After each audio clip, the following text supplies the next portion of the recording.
My 1 million part series on hand piecing hexagons with a running stitch, and right now we're going to talk about how to mark your lines for sewing, and that includes both how to use a template as well as the different types of implements that you can use to mark. So we'll start with here on the left, and that is one of your options for marking your lines for sewing is with a stamp. I usually only use a stamp on a solid fabric because I find it difficult to fussy cut. Now in theory this is a clear stamp, and if you're looking for them, I think this company is actually out of business. But it quickly became covered with ink, and I kept cleaning it, but it didn't work very well.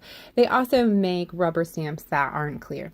And again, these are fantastic for marking solids. They're very quick and efficient. I use this VersaCraft ink, which is permanent. And I'll just turn this over. And you just make a quick stamp like that, and you're done.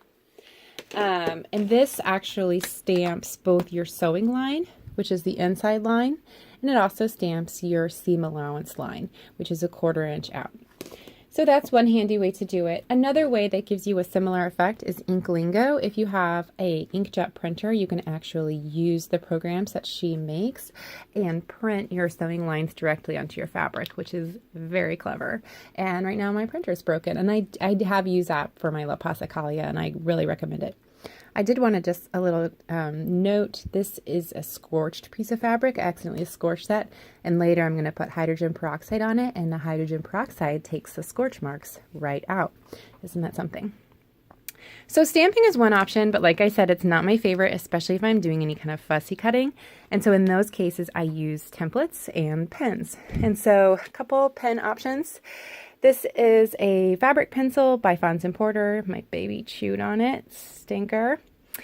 It has a white lead, and that allows you to write on dark fabrics. They also make this with a gray, and that washes out fairly easily. I always say with the marking implements, you either want something that's going to be totally permanent or quickly wash out. What you don't want is something that's going to bleed 6 months down the road when you throw it in the washing machine. That's pretty depressing. So on the totally permanent line, we have this Sakura Pigma Micron pen, which make a very fine, they're actually an artist pen. They're available at any art store, and they make a really fine permanent line. You just want to test that to make sure it's not going to show up on the front. Similarly, your Frixion pen, and on this fabric, you can see it did actually show up on the front a little bit. These come out when you iron them, so that it comes out with heat. And so you want to make sure you don't accidentally iron it before you're done sewing, otherwise you're going to lose your sewing lines. But if that does happen, they are supposedly supposed to come back in cold, so you can put them in the freezer and have your lines pop right back. So these might be a little risky if you're worried your lines might show up on the front and maybe show up again if the quilt gets left in a cold car. But they do make a nice crisp line, so I do use them sometimes. And like on this fabric, they're really not showing through that much. And then the last option is your standard Mark Begons, and you want to use the blue end. And you want to be careful that you don't wash out with steam iron. If you use a lot of water when you iron, you could also run the risk of running your marks out before you're done sewing all your lines, which is frustrating. So those are your marking implement options. Let's talk about templates. So these were all marked with templates, and you can print templates online. And so here is an example of hexagons that I printed off the internet. This says 1.25. That is the length of the side, and these are 2.5 across.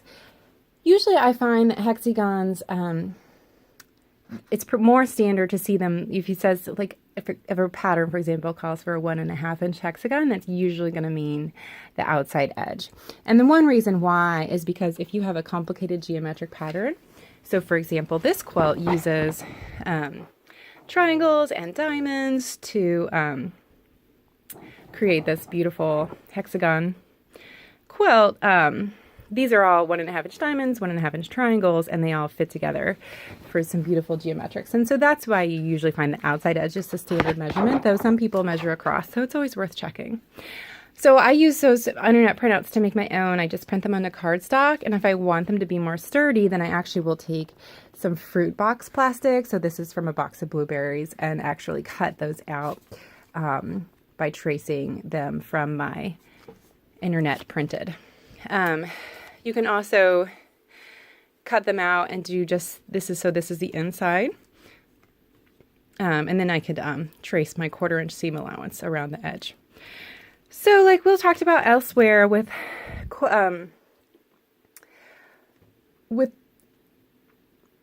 piecing with a running stitch, you're sewing along the drawn sewing line. When you're sewing on a sewing machine, your outside edge is really important to have crisp and perfect because your accuracy with sewing with a traditional sewing machine comes from having a good outside edge. With hand piecing with a running stitch, your accuracy comes from your drawn sewing line. And the outside edge doesn't matter as much. You just want it to be about 1/4 inch. You don't want it to be so small that it could fray and fall apart. And you don't want it to be so big that you increase the bulk or add too much bulk into your quilt. So that's why that 1/4 inch is a happy medium size. But it doesn't at all have to be accurate. So you can see mine can be cut a little bit wonky, and I just eyeball the 1/4 inch.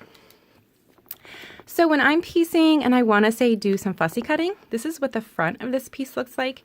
And on the back, when I cut it out, I line my template up. And then you can use a dry erase marker on your plastic template and trace over the key repeats that you want to see perfectly reflected in your fussy cut. And then I would trace around that all the way around the edges. And then I can lift that up and I can actually set it on my next piece and line it up once again so that I get an accurate repeating motif across all of my units. And if you like, you can get this mirror, which is by Marty Mitchell. You don't need this at all, but it is kind of fun. And that helps you preview a little bit about what your fussy cuts are going to look like. And it's also helpful for you to understand the pieces that need to be most accurate. So like these white lines are what's going to connect across my pieces. And so having the mirror shows me what that's going to look like, and that how, if I can be really accurate, that how neat that effect I can create. A little bit more about templates. You can also buy templates anywhere that English paper piecing is sold. I wanted to talk about this type of templates because I've seen a couple of my students have these. So these templates are made for machine piecing. And in this case, you see the outside edge or the sewing line is a 1/4 inch inside. And so if you cut this out perfectly and then you used your 1/4 inch piecing foot on your sewing machine, you would sew along this edge. These are less useful for paper piecing, for piecing with a running stitch, because they don't really give you a way to mark that inside sewing line. That's your most important line. So that's just something to think about. So when you're looking at templates, you want to make sure that it's one that gives you access to the sewing line edge and not the outside seam. And like I said, most places that sell English paper piecing supplies will sell that kind of template, but it can be worth asking if you're curious. So that is a quick rundown on how to mark your hexagons.